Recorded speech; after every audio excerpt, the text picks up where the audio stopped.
Olá pessoal, tudo bem? Sou o professor Diego da Silva e nós vamos iniciar agora a nossa conexão da segunda etapa da disciplina de Administração Financeira e Orçamentária Pública. Você vai perceber que nessa segunda etapa abordaremos a segunda unidade e que ela muito se assemelha com a primeira unidade, dando um pouquinho mais de profundidade. A base dessa segunda unidade é justamente o plano plurianual, a lei de diretrizes orçamentárias e também a lei orçamentária anual. Por fim, nós fazemos o link dessas três ferramentas com o nosso processo orçamentário. Bacana? Então vamos lá.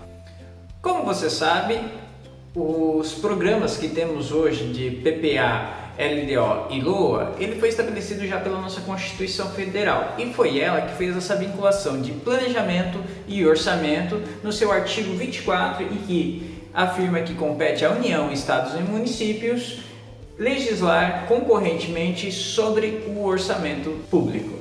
E é no seu artigo 165 que ela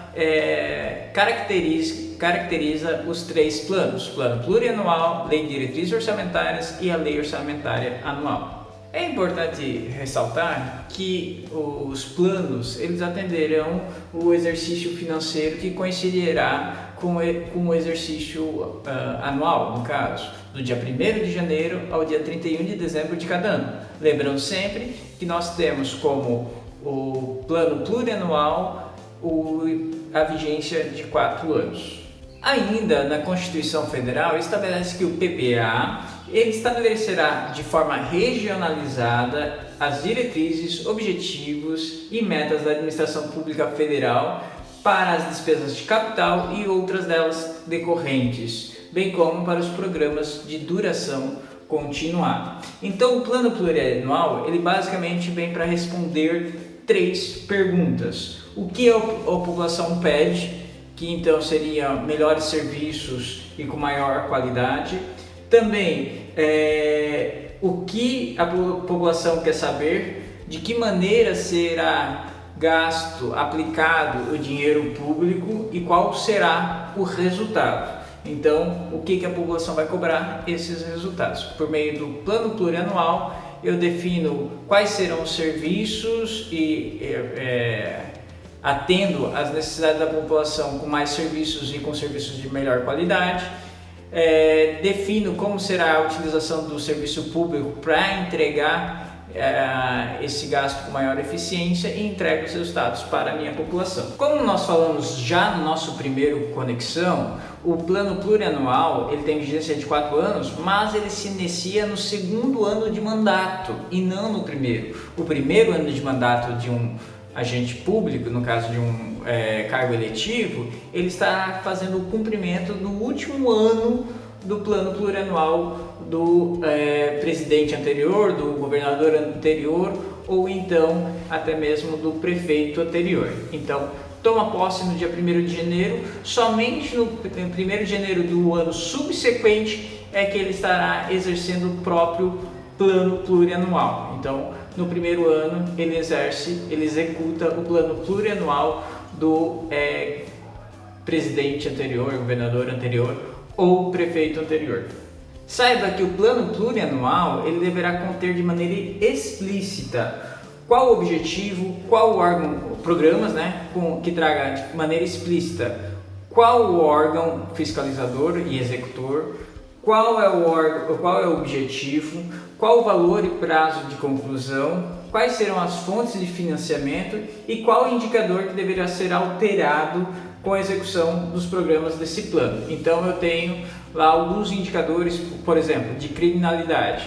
Então eu vou gerar no programa de segurança pública que esse indicador de criminalidade deverá reduzir em tantos por cento. Além disso, deve conter os bens e serviços necessários para a realização. Então, dentro do plano plurianual, eu tenho que ter esses programas com essas características já esclarecidas. E ainda, o plano deve selecionar os problemas importantes, ter uma viabilidade técnica, ou seja, meios físicos, humanos, financeiros para execução, política, uma liderança desse programa e ainda conferir transparência para a relação com a sociedade, ok? Então, como se forma a construção desse programa? Identifico um problema, uma ameaça, uma oportunidade ou um obstáculo. Eu crio um programa e nele defino quais são os atributos e quais são os indicadores que irão ser alterados por meio desse programa. Coloco em prática, executo,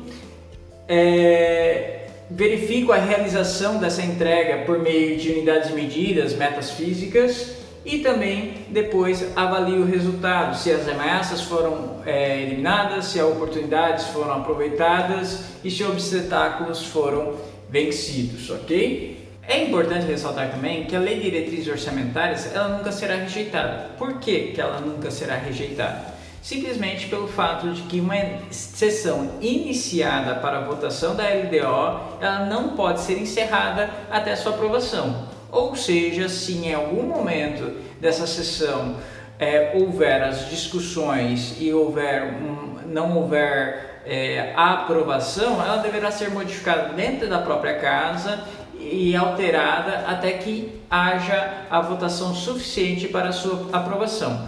A sessão não se encerra até a aprovação da LDO. A LDO, ela simplesmente, de maneira resumida, podemos dizer assim, ela faz a conexão entre o planejamento de longo prazo, que é o PPA, e as ações políticas necessárias dos dias a dias que serão concretizadas por meio da LOA, Lei Orçamentária Anual. Então eu pego meu plano de longo prazo, que seria meu PPA de 4 anos, e faço a junção, a conexão com a minha Lei Orçamentária Anual, que é a minha LOA, que ela tem um período de 1 ano. Dentro da LDO, nós temos as nossas metas, que as nossas metas fiscais, que ela tem também os seus indicadores. Então ela avalia também, ela traz as diretrizes, no caso de que realizando esse cenário, as metas inflacionárias serão tanto, o PIB será de tanto, a Selic, o câmbio será de tanto. Então todo o orçamento é construído em cima dessas metas e essas metas serão a base então para que de fato nós estimamos as receitas e as despesas dos próximos anos, ok? Então é importante trazer isso também na Lei de Diretrizes Orçamentárias. Já a LOA, ela vai trazer discriminadamente todas as receitas e despesas de cada um dos programas e de como isso ocorrerá ao longo do tempo. Lembrando sempre que a LOA ela é baseada então para o atingimento do plano plurianual. É evidente, como nós já falamos, que o plano plurianual, a Lei de Diretrizes Orçamentárias e a LOA, a Lei Orçamentária Anual, todas elas fazem parte do nosso processo orçamentário e devem ser aprovadas então no Legislativo. A iniciativa, conforme estabelecida pela Constituição, é sempre do Poder Executivo e não pode ser delegada, mas ela tem que ser discutida e aprovada pelo Legislativo e depois retoma para a sanção do Executivo novamente, ok? E, por sua vez, a execução. Então nós temos a Constituição Federal, que nela nós trazemos o plano plurianual, que desdobra na Lei de Diretrizes Orçamentárias, que por sua vez gera a Lei Orçamentária Anual, e dentro da Lei Orçamentária Anual nós temos o orçamento fiscal, o orçamento da Seguridade Social e ainda o orçamento de investimentos.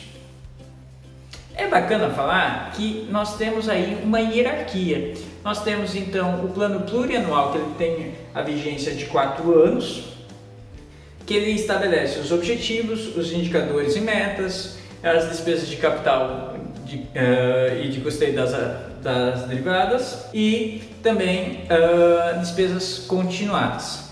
Já a Lei de Diretrizes Orçamentárias, como o nome já diz, traz as diretrizes e prioridades do governo, traz ainda como anexo as metas fiscais e também os riscos fiscais estabelecidos para os próximos anos, para o próximo ano, reserva de contingência que será criada ou mantida e ainda os critérios para limitação de empenhos e para apresentar emendas parlamentares.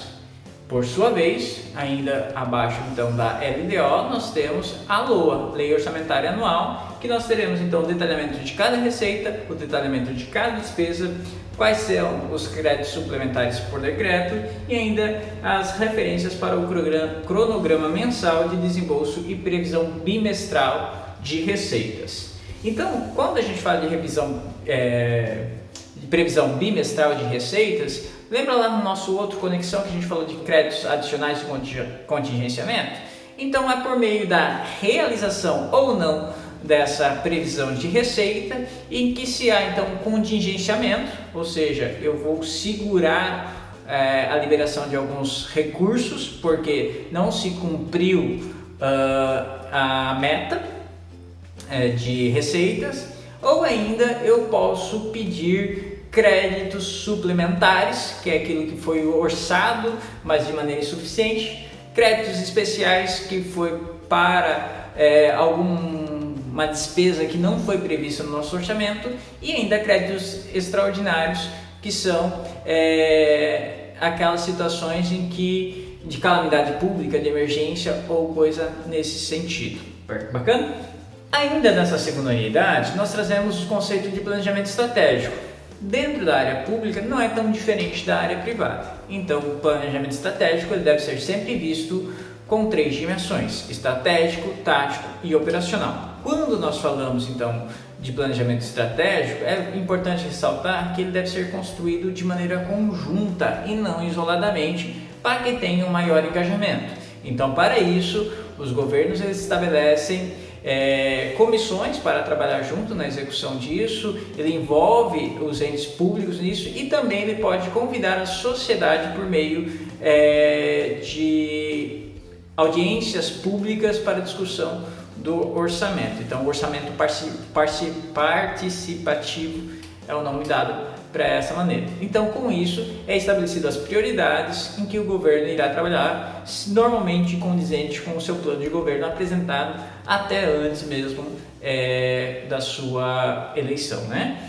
Então, falando em planejamento estratégico, tático e operacional, nós podemos definir que o planejamento estratégico são apontados na dimensão estratégica quais são os macros desafios a serem enfrentados pelo governo. Temos então os objetivos na dimensão tática, então aquilo que eu quero reduzir, e daí desdobra-se para a dimensão operacional, os programas e os planos que vão fazer com que esses objetivos sejam atingidos e esses macro desafios eliminados ou então alcançados, dependendo do ponto de vista de cada um desses macro desafios, ok? Então, aí nós temos as 3 dimensões elencadas de maneira governamental no planejamento estratégico. Dimensão estratégica, o macro desafio a ser eliminado, alcançado, enfim. Os objetivos que farão com que isso aconteça, que seria na dimensão tática, e as ações que serão tomadas, os planos que serão e programas que serão lançados para que esses objetivos sejam alcançados, então, de dimensão operacional. Então, temos ali no nosso planejamento estratégico essas 3 dimensões.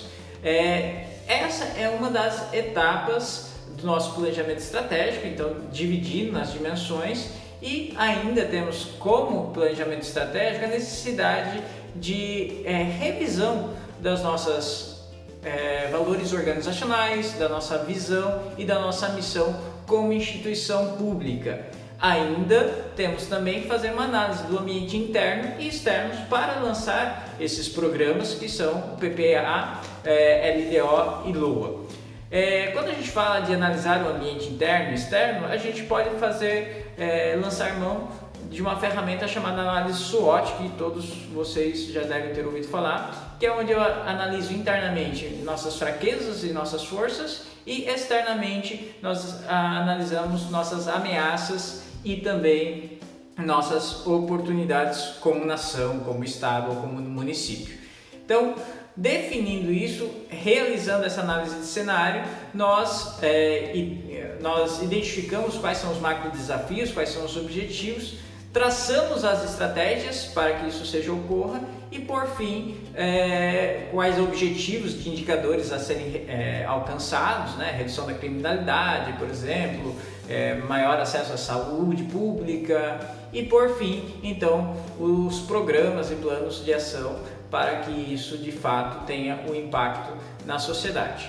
Só que isso é muito bacana na fase de planejamento, muitas vezes até mais fácil do que a execução. Quando partimos para a execução, a gente precisa também fazer o monitoramento e o acompanhamento disso, monitoramento e avaliação desses programas, se eles estão reverberando na sociedade, se eles estão gerando impacto na sociedade. Então é importante que a instituição ela tenha maneiras de monitorar. Qual é a diferença de monitorar e avaliar? Monitorar, eu vou estar acompanhando, vou estar olhando os indicadores propriamente dito. Houve redução? Sim ou não? Qual o prazo de conclusão? Qual a etapa que estamos? E qual o percentual de execução já desse programa, desse projeto? Vou analisar friamente o indicador, enquanto que na avaliação eu verifico esse indicador, mas também eu avalio se esse programa está sendo bem sucedido, esse programa pode ser replicado em outras regiões, quais os benefícios que isso está trazendo para a sociedade, ou não, isso não está dando certo, isso gerou um outro efeito que não era esperado, isso foi causa de uma consequência ainda mais grave, enfim. Então eu preciso monitorar os indicadores, mas também preciso fazer a avaliação desses programas. E para isso é necessário que o governo também tenha publicidade, tenha transparência do atingimento desses objetivos, por meio de um sistema normalmente até integrado com o sistema de gestão da própria União, Estado ou município. Ok? Então, muitos governos, o governo federal, o governo dos estaduais, eles têm dentro do próprio site um portal que você faz o acompanhamento dos projetos plurianuais, você faz o acompanhamento dos planos fiscais do governo e você pode ter acesso a essas informações. Quando a gente fala desse acompanhamento, desse monitoramento, a didática traz. Quando a gente fala desse acompanhamento, é necessário que esse sistema de acompanhamento ele tenha algumas propriedades. Que propriedades são essas? Essas propriedades a validade, ele deve ser útil para a sociedade, então eu tenho que ter um sistema que ele meça aquilo que precisa ser melhorado, aquilo que precisa ser alterado, aquilo que precisa ser alcançado. Ele precisa ser confiável, precisa de informações integradas com o sistema do governo, com números fidedignos lá dentro. Eu preciso que ele seja simples, fácil acesso, os critérios, os indicadores devem ser fáceis de ser calculados, precisa ter sensibilidade, eu preciso que esses indicadores eles demonstrem quanto que ele alterou quando um programa foi colocado em ação. Por exemplo, na segurança pública, foi desdobrado agora um programa de segurança pública para redução da criminalidade. Então eu tenho que ter os números antes desse programa ser instalado e poder comparar com ele após ser instalado esse programa. Então ele precisa representar como esse indicador ele foi melhorado, teve uma melhoria após a implantação desse programa. Precisa respeitar o princípio da economicidade, então precisa ser um sistema barato, porque afinal é feito com dinheiro público, ele deve ser suficientemente barato para a nação também, né, para o Estado. E a estabilidade, eu preciso ter uma linha, um horizonte de tempo com esses dados para que eu possa ter bases comparativas com anos anteriores, enfim. Ok? Então essas seriam as propriedades que esses sistemas de monitoramento precisam ter acesso. Então você pode procurar dentro do site do próprio governo federal, do governo estadual da sua região, para ver se você encontra algo semelhante que você possa acompanhar o cumprimento desses objetivos dos programas plurianuais, ok? Então basicamente, gente, esse foi o nosso Conexão da segunda etapa.